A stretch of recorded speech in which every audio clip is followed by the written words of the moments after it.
Okay friends, நம்ம இன்றைக்கி பார்க்க போகிற டாபிக் என்னென்னு பார்த்தோம்னா பயோஃபார்மசூட்டிக்ஸ் அப்படின்னு என்னென்னா, ஒரு ட்ரக்கு நம்ம பாடியில் எடுத்துக்கிறப்போ உள்ளே என்னென்ன ப்ராசஸ்லாம் இன்வால்வ் ஆகுது, அதோட டார்கெட் சைட்டை ரீச் ஆகிறதுக்கு நடுவில் என்னென்ன ப்ராசஸ் அண்ட் தென் என்னென்ன எஃபெக்ட் கொடுக்குது, இதை பற்றி எல்லாமே நம்ம படிக்கிறது பேர் தான் பயோஃபார்மசூட்டிக்ஸ் அண்ட் ஃபார்மகோகைனெட்டிக்ஸ்னு சொல்லுவோம். ஸோ இப்போ வந்து பயோஃபார்மசூட்டிக்ஸோட டெஃபினிஷன் பார்த்துருவோம். So it is defined as the study of factors influencing the rate and amount of drug that reaches the systemic circulation and the use of this information to optimize the therapeutic efficacy of the drug product.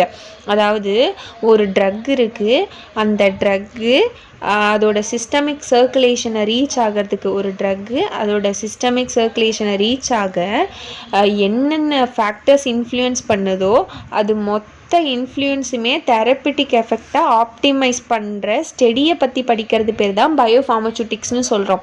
புரிஞ்சுதுங்களா? ஒரு truck systemic சர்க்குலேஷனை reach ஆக உள்ள என்னென்ன ஃபேக்டர்ஸ்லாம் affect ஆகுது, அது மொத்த எஃபெக்டையும் therapeutic எஃபிகசியை optimise பண்ணுது அப்படின்னா செக் பண்ணுது. ஸோ இதை பற்றிலாம் நம்ம ஸ்டடி பண்ணுறதுக்கு பேர் தான் பயோஃபார்மசூட்டிக்ஸ்னு சொல்லுவோம்.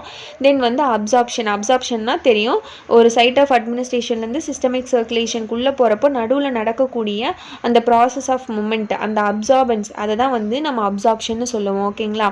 தென் வந்து பயோ அவைலபிலிட்டினா அமௌண்ட் ஆஃப் ட்ரக்கு, எவ்வளோ அமௌண்ட் ஆஃப் ட்ரக்கு அங்கே வந்துட்டு அப்சார்ப்ஷன் ஆயிருக்கு, எவ்வளோ அமௌண்ட் ஆஃப் ட்ரக்கு எந்த அளவுக்கு அப்சார்ப்ஷன் ஆயிருக்கு அப்படின்றது பேர் தான் பயோ அவைலபிலிட்டி. அப்சார்ப் ஆகி எந்த அளவுக்கு அந்த ரீச் ஆகிறதுக்கு எவ்வளோ சப்ஸ்டன்ஸ் போயிருக்கு அப்படின்றது பேர் தான் பயோ அவைலபிலிட்டி, எவ்வளோ டைம் எடுத்துக்கணும். ஸோ அந்த இடத்துல வந்து அந்த ட்ரக் ஏதாவது ஒரு ஆல்ட்ரேஷன் ஆகுறப்போ நமக்கு வந்து ஃபார்மகாலஜிக்கல் எஃபெக்டில் ரிஃப்ளெக்ட் ஆகும். கண்டிப்பாக ஃபார்மகாலஜிக்கல் எஃபெக்டில் ரிஃப்ளெக்ட் ஆகும். தென் வந்து ட்ரக் டிஸ்பொசிஷன்னா டிஸ்ட்ரிபியூஷனுக்கும் எலிமினேஷனுக்கும் நடுவில் இருக்கக்கூடிய தெரப்பிட்டிக் ஆக்டிவிட்டி என்னென்ன ரோல் பண்ணுதோ அது பேர் தான் வந்து டிஸ்ட்ரிபியூஷன் அண்ட் எலிமினேஷன்னு சொல்லுவோம். தென் வந்து ட்ரக் டிஸ்ட்ரிபியூஷன், ஒன் கம்பார்ட்மெண்ட்லேருந்து பிளட் வேஸ்குலர் டிஷ்யூக்கு போகக்கூடிய மூமெண்ட் ஆஃப் ட்ரக், அந்த மூமெண்டம் பேர் தான் ட்ரக் டிஸ்ட்ரிபியூஷன்னு சொல்லுவோம். தென் வந்து எலிமினேஷன்னா இந்த process that tends to remove த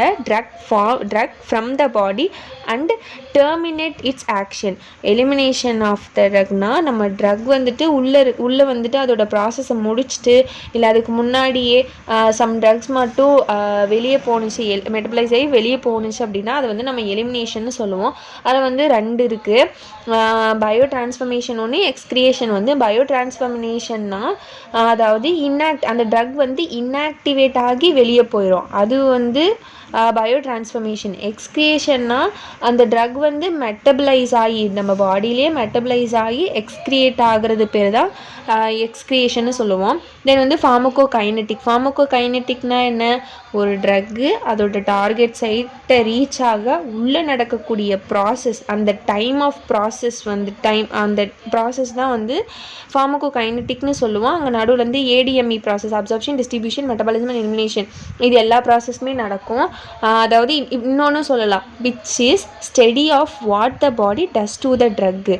அதாவது ஒரு ட்ரக்கு நம்ம பாடியில் எடுத்துக்கிறப்போ நம்ம பாடி எப்படி அந்த ட்ரக்குக்கு ரியாக்ட் ஆகுது, ஹெல்ப் பண்ணுது அப்படின்றது பேர் தான் ஃபார்மகோகைனெட்டிக் ஃபேஸ்ன்னு சொல்லுவோம். அதாவது ட்ரக்கு நம்ம எடுக்கிறோம், பாடி ட்ரக்குக்கு ரியாக்ட் ஆகும். அதாவது நம்ம ட்ரக்கு நம்ம எடுத்துடுறோமா, பாடி தான் வந்துட்டு இந்த அப்சார்ப்ஷன், டிஸ்ட்ரிபியூஷன், எக்ஸ்கிரியேஷன், மெட்டபாலிசம் இது எல்லாமே பண்ணுதா, பாடி தான் அதுக்கு ஹெல்ப் பண்ணுது. ஸோ இதை வந்து ஃபார்மகோகைனெட்டிக்னு சொல்லுவோம். தென் வந்து ஃபார்மகோடைனமிக்ன்றது என்னன்னு பார்த்தோம்னா, ஃபார்மகோடைனமிக்னா it deals with what the drug does to the body.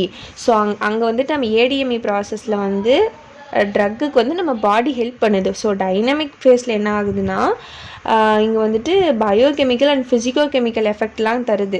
எது தருது? ட்ரக்கு நம்ம பாடிக்கு தருது. என்ன தருது? ஃபார்மகாலஜிக்கல் எஃபெக்டையும் சேர்த்து தருது. அது நம்ம பாடிக்கு ஹெல்ப் பண்ணுது. நம்ம பாடியில் ஏதாவது ஒரு டிசீஸோ ஏதாவது இருக்கிறப்போ ட்ரக் வந்துட்டு நம்ம எடுக்கிறப்போ தெரப்பிட்டிக் எஃபெக்டை கொடுத்து அந்த டிசீஸை வந்து ட்ரீட் அண்ட் டயக்னோசிஸ் பண்ணுது. அது வந்து டைனமிக் ஃபேஸ்ன்னு சொல்லுவோம். அதுக்கு நடுவில் நடக்கிறது பேர்.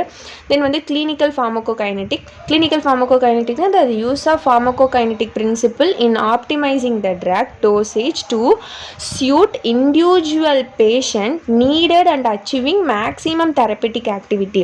இதில் என்னென்னா நம்ம pharmacokinetic பிரின்சிப்பிளை யூஸ் பண்ணி அந்த டோசேஜ் ஃபார்ம் வந்துட்டு இண்டிவிஜுவல் பேஷண்ட்டுக்கு இந்த ட்ரக்கு தான் சூட் ஆகும், கிளினிக்கலாக இந்த ட்ரக்கு மட்டும்தான் அவங்களுக்கு கொடுக்கணும் அப்படின்றது பேர் தான் கிளினிக்கல் ஃபார்மகோகைனடிக்னு சொல்லுவோம்.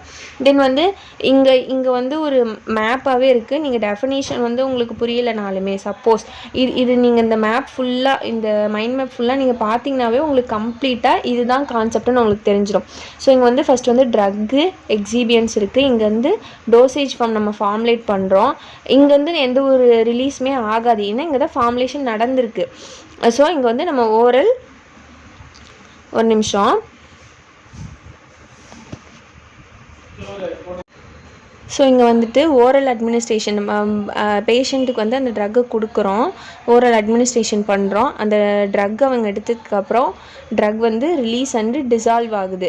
ட்ரக் வந்து டிசால்வ் ஆனதுக்கப்புறமா அங்கேயே கொஞ்சம் ட்ரக் வந்து டீகம்போஸ் அண்ட் மெட்டபலைஸ் ஆகி எக்ஸ்கிரியேட் ஆயிடுது. ஓகேங்களா? மிச்சம் இருக்க, அதாவது ஒரு 100%ல் ஒரு 10% வந்து மெட்டபலைஸ் ஆகி எக்ஸ்கிரியேட் ஆனாலும் மிச்சம் இருக்க ஒரு 90% வந்து அப்சார்ப்ஷனுக்குள்ளே, ஜிஐடி ட்ராக்குள்ளே அப்சார்ப்ஷனுக்குள்ளே போகுது. அப்சார்ப்ஷனுக்குள்ளே போய் சிஸ்டமிக் சர்க்குலேஷன், பிளட்டில் போய் கலந்து சிஸ்டமிக் சர்க்குலேஷன் ஆகுது. ஸோ இங்கேயே என்ன நடக்கும்னா டிஸ்பொசிஷன் நடக்கும். டிஸ்பொசிஷன் என்னன்னு சொன்னோம், டிஸ்ட்ரிபியூஷனுக்கும் இந்த டிஸ்ட்ரிபியூஷனுக்கும் எலிமினேஷனுக்கும் நடுவில் இருக்கக்கூடிய அந்த இதுதான் வந்து அந்த ப்ராசஸ் தான் வந்து டிஸ்பொசிஷன்னு சொன்னோம். ஸோ அங்கேயே ஒரு 10% இந்த பக்கம் கொஞ்சம் மெட்டபலைஸ் ஆகிடுது.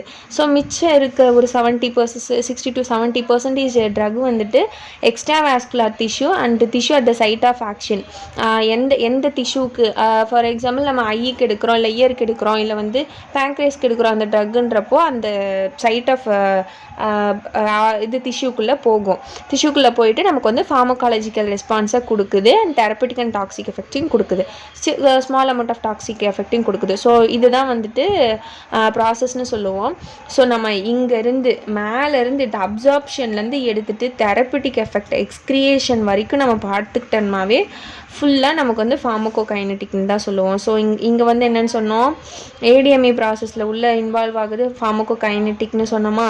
அண்ட் தென் அதே மாதிரி இங்கே வந்து பாடி எப்படிலாம் வந்து நம்ம ட்ரக்குக்கு ரியாக்ட் ஆகுன்றது ஃபார்மகோகைனடிக்னு இன்னொரு எக்ஸாம்பிள் சொல்லணுமா.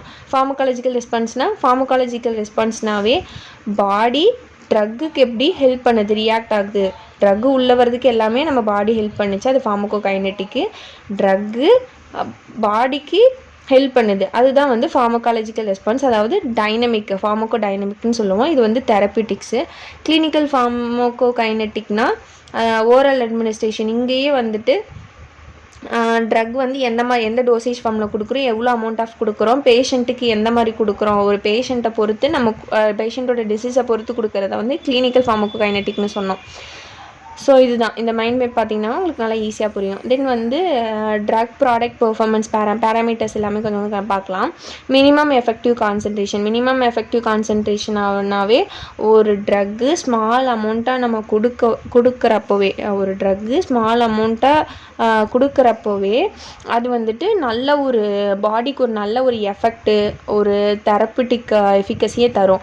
ஃபார் எக்ஸாம்பிள் ஒரு சில ட்ரக்ஸ்லாம் வந்து பார்த்திங்கன்னா ரொம்ப மைன்யூட் எம்ஜியாக இருக்கும், 0.5 mg 1 mg 2 mg அந்த மாதிரி ட்ரக் எடுப்போம். மிச்சம் இருக்கிறதுலாம் வெறும் இன்னர்ட் சப்ஸ்டன்ஸாக இருக்கும். ஸோ அந்த மாதிரி இருக்க ட்ரக் எல்லாமே வந்துட்டு minimum effective concentration of the ட்ரக்னு சொல்லுவோம். Then minimum toxic concentration of drug in plasma, concentration of drug in plasma above which adverse or unwanted effects are predicted. ஒரு பிளாஸ்மாவில் அந்த ட்ரக்கோட கான்சன்ட்ரேஷன் வந்து அதிகமாகிறப்போ நமக்கு வந்து ஒரு சில அன்வான்ட் எஃபெக்ட்ஸை வந்து கொடுக்கும். அது வந்து மினிமம் டாக்ஸிக் கான்சன்ட்ரேஷன் சொல்லலாம். அந்தளவுக்கு நமக்கு பெரிய அளவில் டாக்ஸிக் எதுவும் இருக்காது.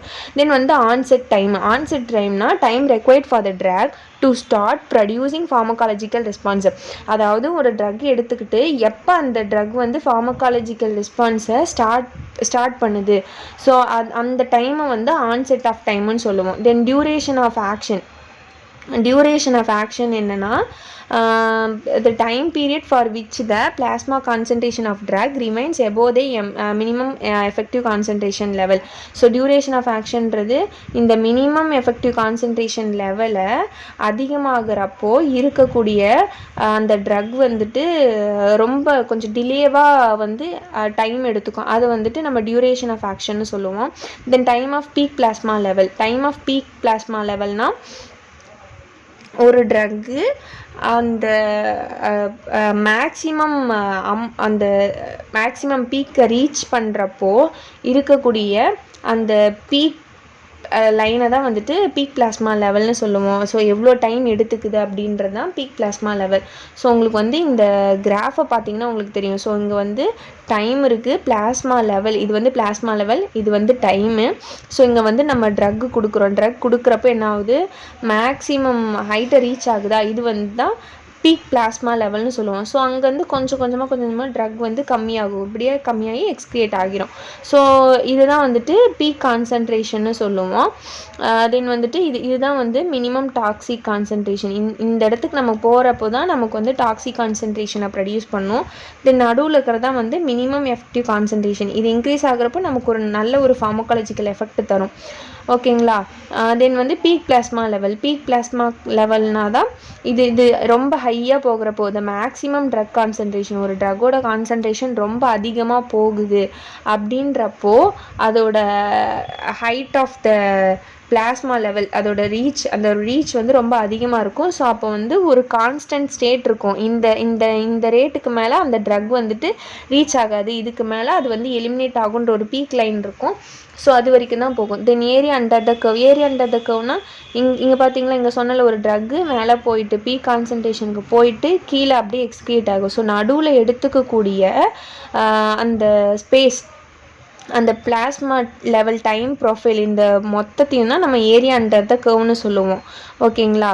அதாவது total integrated area under the plasma level time. So இந்த பிளாஸ்மா லெவல் டைமுக்கு உள்ளே இருக்கக்கூடிய இந்த area express the total amount of drug that comes in to the systemic circulation after it administration. நம்ம ட்ரக் எடுத்ததுக்கப்புறம் கம்ப்ளீட்டாக அது சிஸ்டமிக் சர்க்குலேஷனை உள்ளே போகிறதுக்கு எவ்வளோ ஸ்பேஸ் எடுத்துக்குது அப்படின்றது தான் area under the curve. Okay friends, thank you. ஏதாவது டவுட் இருந்தால் கமெண்ட் பண்ணுங்கள். ஓகே, பாய்.